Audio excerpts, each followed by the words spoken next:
Тимашев Бактыр Виктор Липович, адвокат Дюшенкова Чотонова.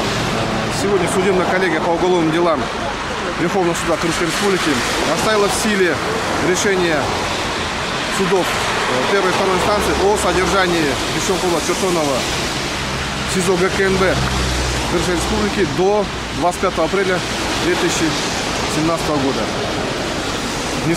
Я считаю, что у судебной коллегии были основания для изменения меры пресечения, учитывая несудимость Чотонова, учитывая то, что он сам является государственным деятелем, занимал высокие должности в правительстве Крымской Республики.